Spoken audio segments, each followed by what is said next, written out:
Pastor and Victory News contributor David Holland. David, you have been an advocate in this abortion front for a very long time, and I would like to get your thoughts. Sure, it's been a good week, Greg, for those of us who, the millions of women and men over the last 4 or 5 decades who have been advocates for the most helpless among us. First of all, the Texas Heartbeat Bill was a tremendous victory, and then the Supreme Court's willingness to just leave it alone is a huge, huge step, and it explains the apoplectic reaction on the part of the left. If you understand that secular humanism is a religion, one of the most sacred and sacrosanct sacraments of that religion, forgive my use of that holy word, of humanism is abortion. And there's a number of reasons for that. But this week has culminated a long string of progress that we've experienced. Abortions have been diminishing over the last decade or so. The number of places where abortions can be obtained has been diminishing. And one of the huge drivers of that has simply been the increase in imaging, the improvement in imaging in the womb that science and technology have made possible. The more clearly we are able to image what's taking place inside the womb, and that technology has just been astounding in recent years, the less comfortable the average person becomes with ending that life that is growing and emerging there.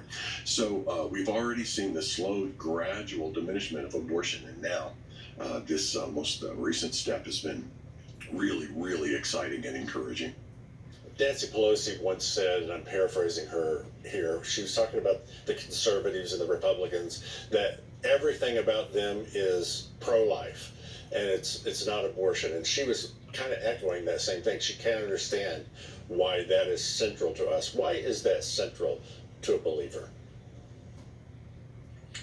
Well, God creates life. I mean, the miracle of life is a God creation, and it's the greatest gift of all. And so those of us who know him and have any kind of connection to his heart really understand that at a very deep, visceral level. I posted something on Twitter just earlier today about those who do not share that passion for life. The advocates for abortion tend to fall into three categories, Greg. Women who want to believe there are no meaningful differences between men and women, because childbearing is nature and nature's God shouting that men and women are different. Second, men who want to cover up their sexual irresponsibility and violence. So many abortions have taken place because men were pressuring them to take place. And then third, utopian social engineers who want to keep down the population of groups they view as undesirables. And that's been the dirty little secret of abortion for some time now, is that a lot of the funding for these pro-abortion agencies and facilitators has come from people who really want to keep certain elements of the population minimized. It's this eugenic utopian thing, and it's deeply, deeply dark and evil. Yeah, that's exactly where Margaret Sanger, the founder of all of this, started from. Very good point. I want to bring you back in a moment, and we want to pray about this and minister to people. And